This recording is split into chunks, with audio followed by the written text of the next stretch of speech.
नमस्कार, आप देख रहे हैं जोहार झारखंड और मैं हूं आपके साथ विभा उपाध्याय। जमशेदपुर से बड़ी खबर, जहां पर आयकर विभाग ने दोराबजी ऑटो प्राइवेट लिमिटेड के प्लांट और आवास पर छापेमारी की है। इस छापेमारी में गुरुवार सुबह 9 बजे से छापेमारी की शुरुआत हुई थी, जो आज भी जारी रही। दोराबजी ऑटो के मालिक जावेद के अलावा उनके पार्टनर के आवास पर छापेमारी की जा रही है। छापेमारी के दौरान नकद के अलावा व्यापारिक गतिविधियों को छुपाने वाले दस्तावेज भी बरामद किए गए हैं।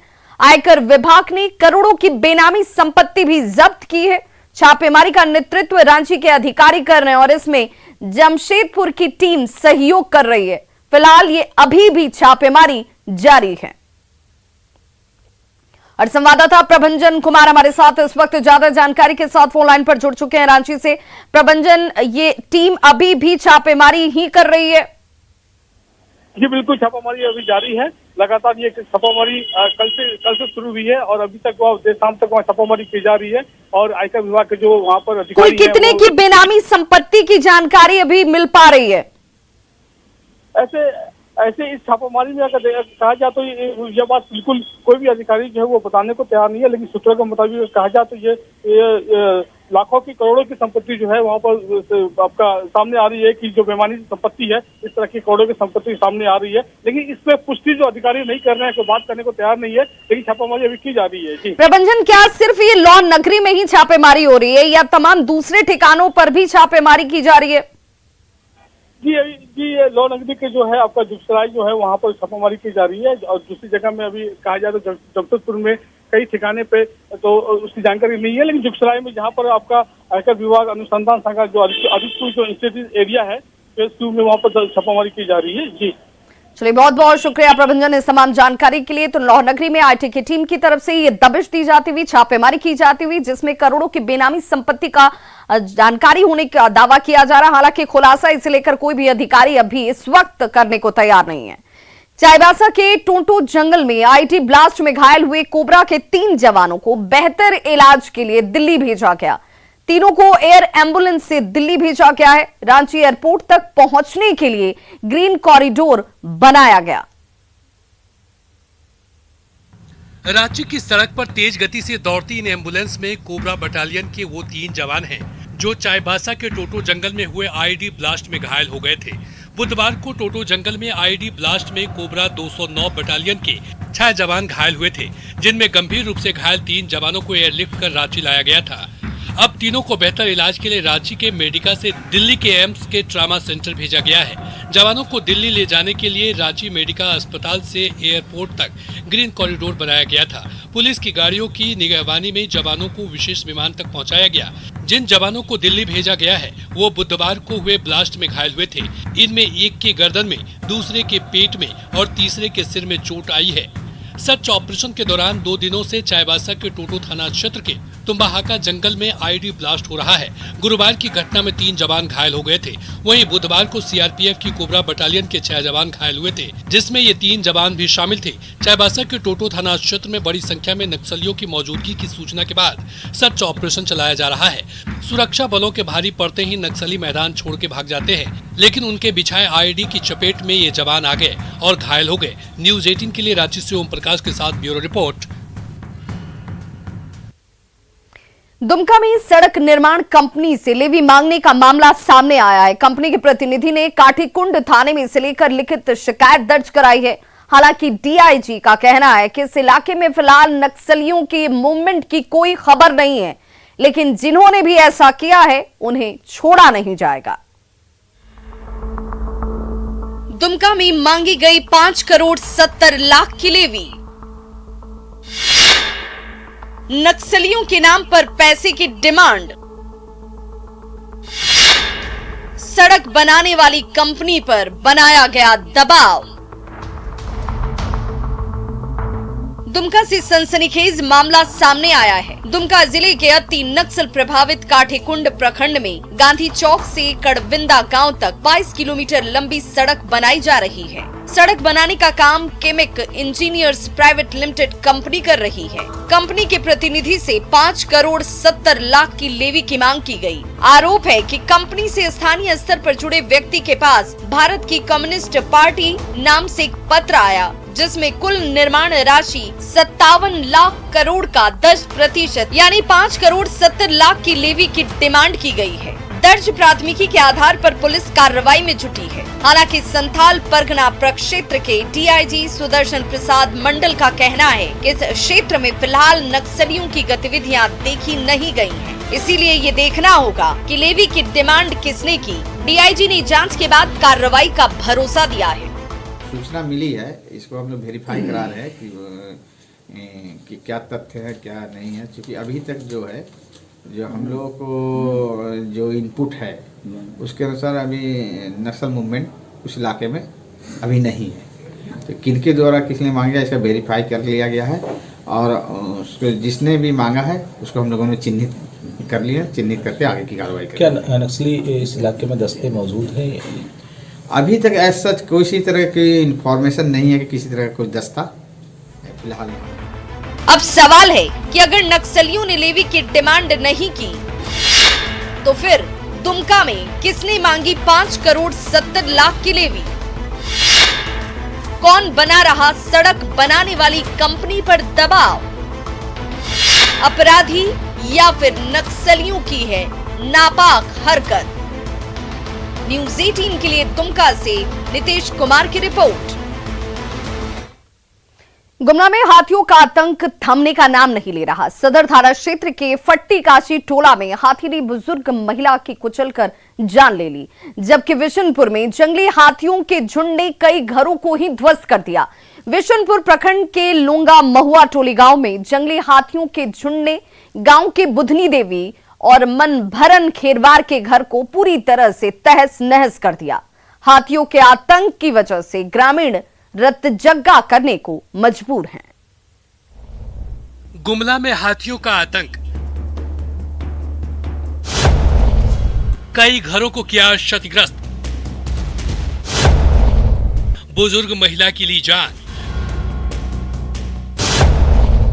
दहशत में इलाके के लोग, रत जगह कर रहे हैं ग्रामीण। जमीन पर पड़ा ये शव रोशन देवी का है। रोशन की जान जंगली हाथी ने ली है। घटना सदर थाना क्षेत्र के फट्टी काशी टोला जंगल की है। ग्रामीणों का कहना है कि हाथी ने बुजुर्ग महिला की जान तब ली जब वो अपने खेत में सखारी करने गई हुई थी। रोज दिन आवेल से ले भेजली हम और आए के बैठ रहे हो तो हाथी करने से अलग से के देखे नहीं पारलक, बुढ़िया आदमी भागे नहीं पारलक, आलक और हिने होने से कर के उकर गोड़ हाथ के गोड़ के खून देलक और हाथ खोखरा जब भी खून के उकर अथी मृत्यु। घटना की जानकारी मिलने के बाद वन विभाग और पुलिस की टीम मौके पर पहुंची। मृतक बुजुर्ग के घर वालों को 20,000 की आर्थिक मदद की गई। चिंता वाली बात यह है कि पिछले 3 दिनों से हाथी ने 3 लोगों की जान ले ली है और 4 दर्जन से अधिक घरों को ध्वस्त कर दिया। गाँव वाले मृतक महिला के घर वालों के लिए मुआवजे की मांग कर रहे हैं। डिस्प्ले करे और मेरा कहना है रुसैन देवी का जो घर में है परिवार है, इसका छोटा छोटा नाती लोग है, उन लोग को कुछ मुआवजा राशि। हाथियों का आतंक विशनपुर प्रखंड में भी दिख रहा है। जंगली हाथियों के झुंड ने कई घरों को ध्वस्त कर दिया है। विशनपुर प्रखंड के लोंगा महुआ टोली गांव में जंगली हाथियों के झुंड ने गांव के बुधनी देवी और मनभरन खेरवार के घर को ध्वस्त कर दिया, वहीं फसलों को भी तबाह कर दिया है। बताया जा रहा है कि करीब 1.5 दर्जन हाथियों के झुंड घाघरा थाना क्षेत्र के तेंदार जंगल में घूम रहे हैं। करीब 2 दर्जन गांव में 500 से 700 ग्रामीण रात में हाथियों का झुंड को भगाने के लिए रत जगा कर रहे हैं। सवाल है कि हाथियों के आतंक से इलाके के लोगों को कब निजात मिलेगी। न्यूज़ 18 के लिए गुमला से रुपेश कुमार भगत की रिपोर्ट। और बड़ी खबर इस वक्त आ रही है, जमीन के बदले नौकरी घोटाला मामले में लालू प्रसाद की मुश्किलें बढ़ गई हैं। मुकदमा चलाने की अनुमति मिल गई है, सीबीआई को यह अनुमति मिल गई है मुकदमा चलाने को लेकर के, और सीबीआई ने केंद्र सरकार से इसकी अनुमति मांगी थी, जो अब अनुमति प्राप्त हो चुकी है सीबीआई को। कोर्ट को सीबीआई ने इसकी जानकारी जो है वो दी है। और संवाददाता शंकर आनंद हमारे साथ इस वक्त ज्यादा जानकारी के साथ फोन लाइन पर दिल्ली से जुड़ चुके हैं। शंकर आनंद, इस वक्त लालू प्रसाद जो पहले से ही कई तरह की परेशानियों में घिरे हुए हैं, उनके लिए ये खबर और परेशान करने वाली है। निश्चित तौर पर देखिए, सिर्फ ये लालू प्रसाद यादव नहीं बल्कि कई जो सरकारी अधिकारी उस वक्त में थे उनकी भी मुश्किलें बढ़ेंगी और इसके साथ साथ लालू परिवार से जुड़े हुए कई लोगों की मुश्किलें बढ़ने वाली हैं। क्योंकि अगर इस मामले की अगर बात करें तो पिछले कुछ समय पहले ही एक पी जो है वो रजिस्टर्ड किया था, पी यानी कि प्राथमिक जांच का मामला रजिस्टर्ड किया गया था, और उसी मामले की गंभीरता को देखते हुए जो एफआईआर जो है वो आगे रजिस्टर्ड किया गया था। हालांकि जो अगर करप्शन की अगर बात करें तो ये मामला जो है साल 2004 से लेकर साल 2009 के बीच करप्शन का मामला है। उस वक्त में लालू प्रसाद यादव यूपीए सरकार 1 में केंद्रीय रेल मंत्री थे, और उसी वक्त में जिस तरह से जमीन के बदले नौकरी देने का जो मामला सामने आया था, लिहाजा इस मामले की गंभीरता को देखते हुए आगे की तफ्तीश का दायरा जो है वो आगे बढ़ाया जा रहा है। और इस मामले में सीबीआई के द्वारा केंद्र सरकार से अनुमति मांगी गई थी कि वो उस वक्त के जो तत्कालीन केंद्रीय रेल मंत्री रहे हैं उनके खिलाफ आगे हमें मुकदमा चलाने की अनुमति चाहिए, और इस मामले में केंद्र सरकार के द्वारा अनुमति अब प्रदान कर दी गई है।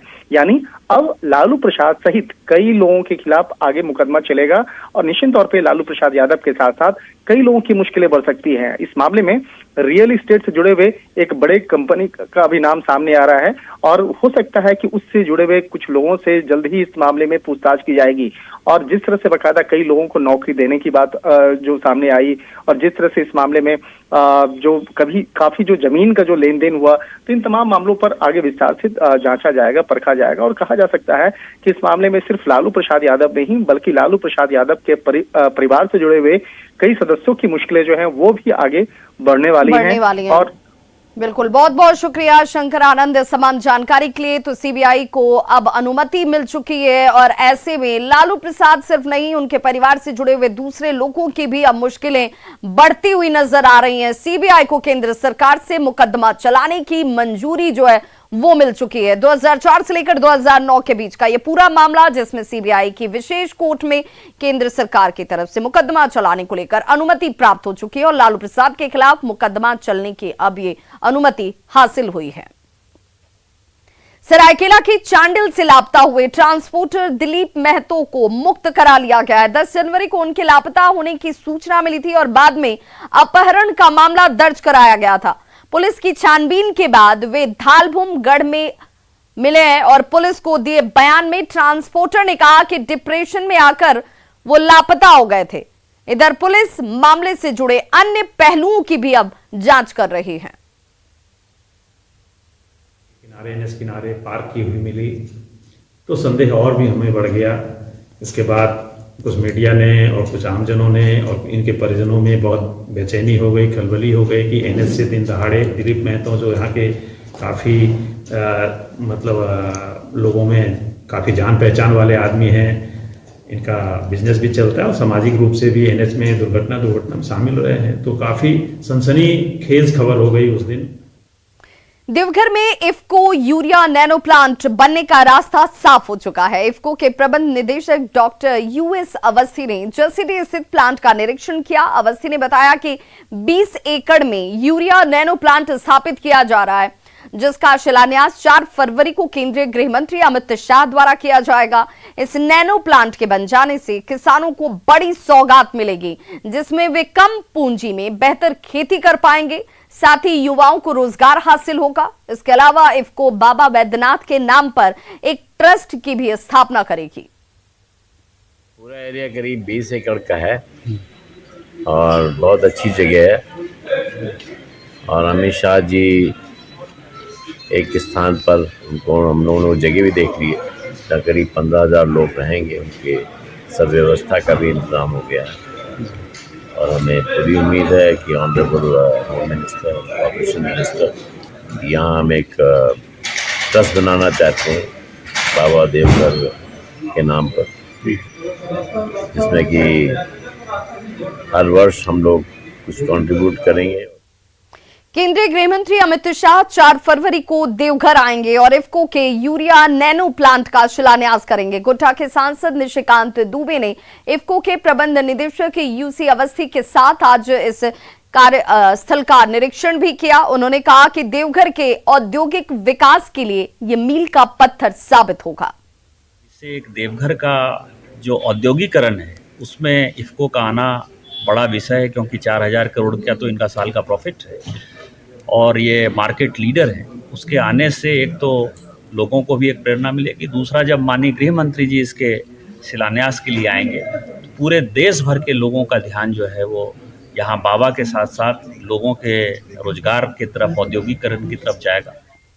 झारखंड में सरना धर्मकोड को लेकर नए सिरे से राजनीति शुरू हो चुकी है। झारखंड विधानसभा से सरना धर्मकोड का प्रस्ताव पारित होने के बाद अब ये मुद्दा राष्ट्रपति के दहलीज तक पहुंचाने की तैयारी है। जी हां, कांग्रेस का एक प्रतिनिधि मंडल सरना धर्मकोड के मुद्दे पर राष्ट्रपति द्रौपदी मुर्मू से मिलने की योजना बनाने में जुट गया है। हालांकि बीजेपी का यह कहना है कि कांग्रेस ने राज्य गठन के उद्देश्य को मटियामेट करने का काम किया है।